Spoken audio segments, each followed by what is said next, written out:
Within 10 seconds after turning on the light, press and hold the group button until the light blinks. It's paired.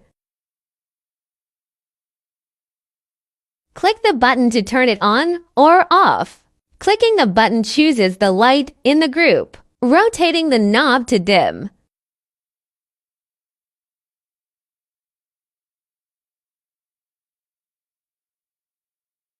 Double-clicking the button, the function will shift to the CCT control, rotating the knob to change the color.